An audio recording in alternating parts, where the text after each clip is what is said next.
If you're like me, even the incoming vibration of a phone can set your teeth on edge. It's an anxiety thing. I know it's rational, but that doesn't stop me from playing chicken with my cell phone every single time. Sitting at my bedroom desk, desperately trying to get the words to flow out of my gummed up brain and onto the screen through my cursor angrily blinking in my face. The dull lashing out against my elbow made me jump. I looked down at the screen. Alex, my brother, sighing. I picked it up, put him on speakerphone. Hey, what's up? There was silence, and a few muffled breaths. I waited for a moment, listening. Alex? Are you there? Hey. His voice was low and cracked. It's Stephanie. She's gone. My blood ran cold. Even without context, those simple words shot a bead of sweat over my forehead and a dagger of ice through my chest. Steffi was my niece, Alex's 8-year-old daughter. What do you mean, gone? There's more silence. Not knowing made the seconds drag by like exhausted hours. Alex, you can't just call up. I went to her room just to wake her up for dinner. She was taking a nap. The words spilled out of the phone, bouncing throughout the room like a frantic bird. He took a big, panicky breath. I just put down to take a nap. I went to the corner store to get something and came back and she was gone. I closed my eyes trying to blink the words away, hoping they would make more sense when I reopened them. They didn't. Did you check the house completely? I said, trying to offer some semblance of comfort. She is an adventurous kid. If she was napping, she could have gotten up and gone to another room, crawled into a nook or something. Remember that one time she got stuck in the basement closet and you couldn't find her for like 2 hours? This isn't like that, Nick. I checked literally everywhere, even the basement closet. She's not in the house. She's not anywhere. I tried to think of something to calm him down, but came up with air. Look, just relax. Take a breath. I'll come over and we can look for her together. The twin noises sounded softly in my ear, signifying the end of the call. I took my face out of my hands where I'd been rubbing my temples and glanced down at the phone. The little lines of dots representing my service had been dropped down to 1. Then a moment later, they were gone completely.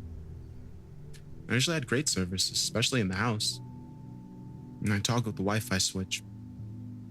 Nothing. Getting up, I crossed the room to the closet and opened it. I knelt down to check the router. The lights sat black, empty and motionless. My internet and phone were from the same company, and this has happened before, so it didn't strike me as too odd. Maybe a trunk line was down somewhere. Alex's house was a 20-minute drive from mine, so I grabbed my jacket, hopped in the car, and headed over. The ride was oddly silent, even with the music playing in the background. The second Alex had dropped those first few words on me, a chill crept up my spine and I couldn't shake it, no matter how hard I tried. Something was wrong. The words sat hot and heavy in the back of my head and pawed away greedily at the walls of my stomach. Something is very wrong. Fiddling with the knob on the stereo, I turned it over to a classic rock station, 106.3 WAMX. It's my favorite. However, where there should have been a dulcet wail of Stevie Nicks or the fiery licks of Joe Perry ripping through a heated solo, I found nothing but static. I tried rolling through a few more stations and came up with the same results. It was crackling silence. An intangible feeling had started to blanket my mind, lending gentle whispers into an ear already poised towards the unknown. I went to turn the radio off completely and sit the rest of the ride in silence, but a voice stopped my hand dead in the air. Well, not so much a voice, but rather a clash of sounds trying to sound human.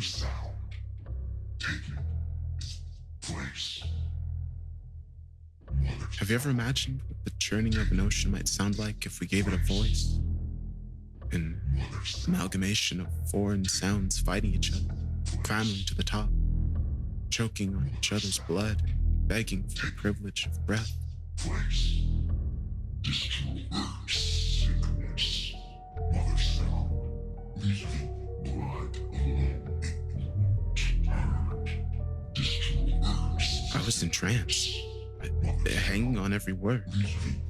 So much so that I didn't see the little red two-door cross over into my lane directly in front of me. Seeking.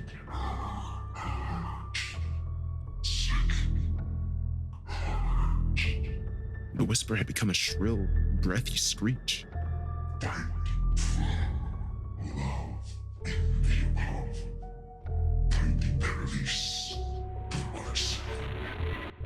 Finding the Light splashing, rubber burning, and blaring honk. The precipice of metal begging to flex and break, birthing twisted towers through flesh. I snapped out of it, seeing the terrified face of the driver in the rear view of the Mazda ahead of me, and slammed on my brakes, sending everything in the cab of the truck flying forward in a cacophonous wave. My heart screamed heavy and thick in my ears, pushing out the memory of the phantom voice. I bit clear through my bottom lip. The pain blossomed, quick and sharp, and a spatter of blood flew to kiss the steering wheel, like a long-lost friend. I quickly pulled over to the side of the road and threw myself into park. With shaking hands, I shook a cigarette out of the pack, hugging the back of my sun visor, and lit up. I've been in a couple accidents in my life, and even the most distant of close calls was enough to send me into a panic. With a few drags in my system, and the smoke clearing around my fingers, I stared at the radio. It was once again silent and unassuming, spitting hushed, gargled static back at me. I rolled the dial all the way back, killing the sound completely. My phone rang. The sound almost gave me a heart attack, especially considering I always keep it on vibrate. Grabbing for it with sweaty fingers, I looked at the caller ID. It was Alex. Thank God. He'd probably found Steffi. I answered, bringing the phone up to my ear. Hey, man. Oh, my voice audibly shaking. I swallowed hard, took a deep breath, continued, leveling my tone as much as I could. Is everything okay? I lost the call while I was in the house and haven't had service since. I'm almost there, but if you found her, I can head back. In protest, my stomach growled. I hadn't eaten since breakfast, and my brother was a great cook. Unless, of course, you guys don't mind company for dinner, I laughed.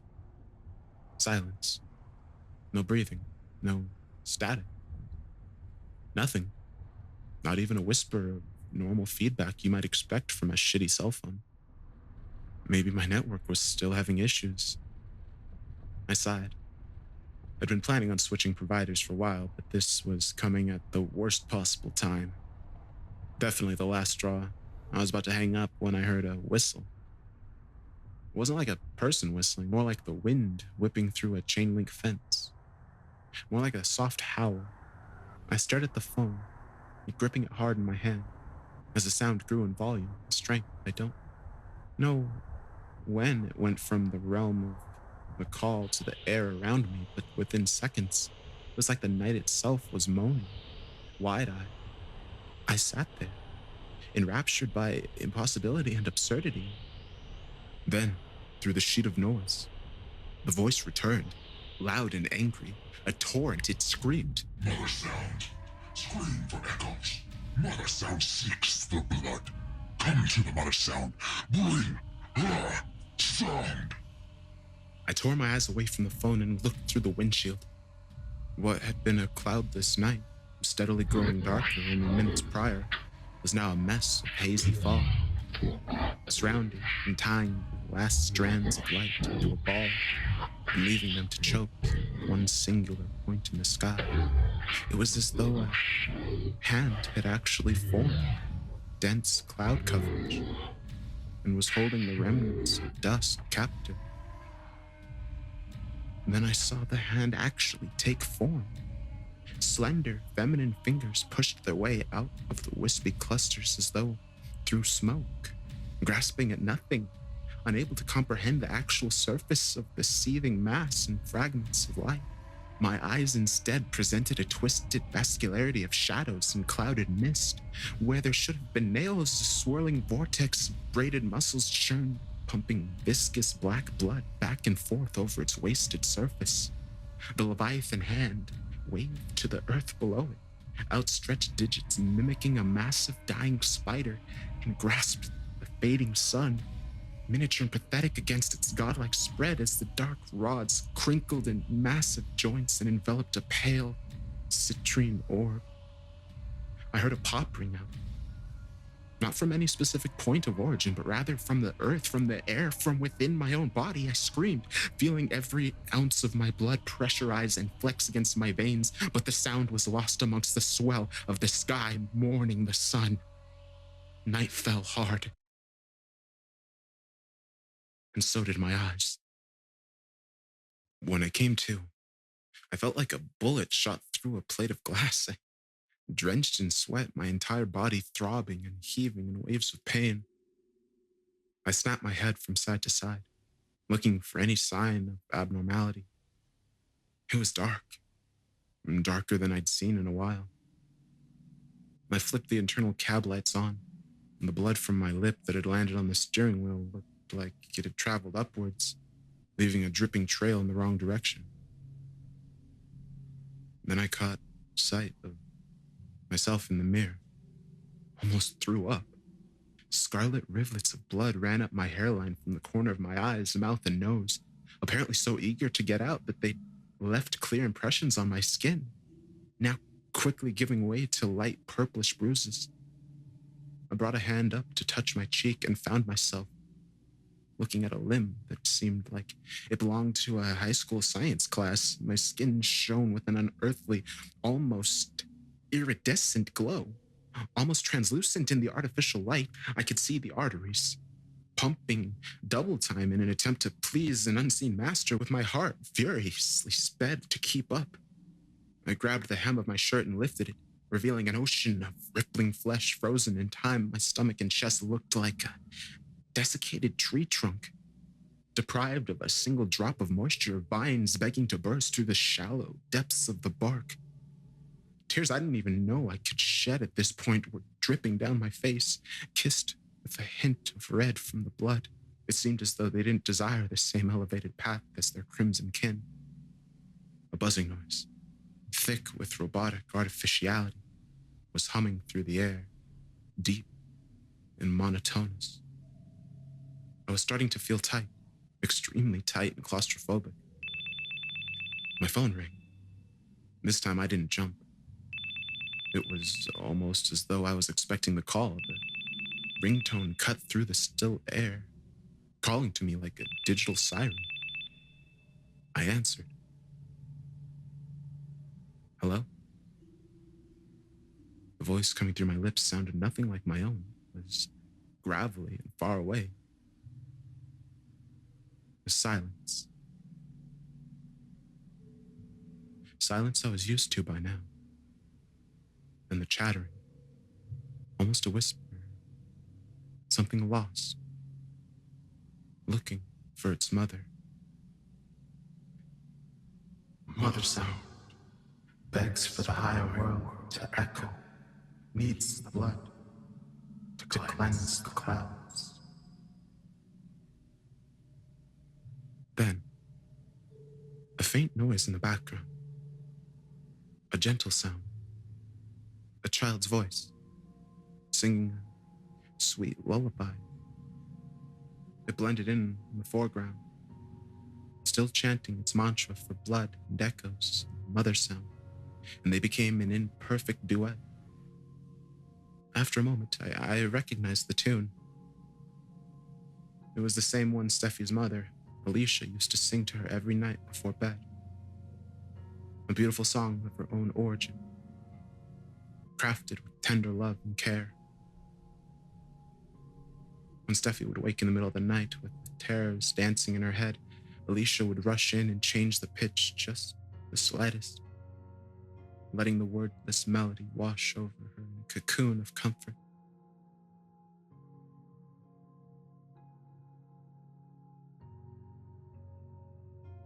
When Alicia lay dying, her body infested with tumors feeding cancer to every conceivable inch. She would sit with Steffi's head laying against her gaunt, hollow chest, still singing her song. Now, Steffi's voice, pouring those tones through my phone, lulled me, called to me, comforting my writhing form. Without thinking of what I was doing, my hands turned the key of the ignition and gripped the steering wheel. 10 and 2. I gently depressed the gas pedal and continued down the road to Alex's house, watching the space where the God hand had been out in the corner of my eye. When I arrived, parking in the driveway next to my brother's dark green minivan, I could feel autopilot driving me forward. I could feel the house and the sky above me singing to me, calling my name, using the sheath of my niece's innocence to drive the want home. I could feel the air around me pulsating, pressing into my skin with little prickling fingers, kneading out knots and soothing tired joints. I could feel loose rocks in the driveway as I stepped out on unsteady legs, the lingering heat seeping from my exhaust pipe and still purring engine. In the empty house before me, I could feel everything. I could still hear the song reverberating all around me. Making my way through the dark halls with a head that felt underwater, I found the source of the song in the heart of the house, in Steffi's bedroom. At the foot of her bed, Alex was lying, curled around a bedpost, the gnarled claws of his hands clutching loosely at one of the dozens of ragged holes perforating his stomach and chest. His organs, half lying outside of his wasted body, were now little more than gelatinous soup sitting in a kiln of muscle and bone. The look on his face, however, betrayed the torment of his flesh. It was one of pure elation. His eyes, sitting slightly popped out on the puffed edges of his cheeks, shone with the same simple ecstasy. The siren song, now tapering off, was coming from within his body. I walked over to the bed, each step a renewed autonomous effort, as the sound grew more and more muted. In a bundle of sheets soaked through with blood, there was a pile of clothing, a small pair of glasses, and a golden locket. I knew the photo that laid within. I'd taken it of Steffi, Alicia, and Alex at a family picnic just 5 months prior to Alicia's death. I fell to my knees, landing against the edge of the bed and dragging the sheets with me, and gently touched the locket. As my skin came in contact with the cool metal, a shockwave rocked the entire house. The song picked up again, bouncing off the walls, and again, the confines of my aching skull. I cried out, joining the swell, and watched as the blood coating the surfaces of the room leapt up from both cloth and skin alike, twirling through the air in a liquid arabesque, and passed through the ceiling into the waiting night sky.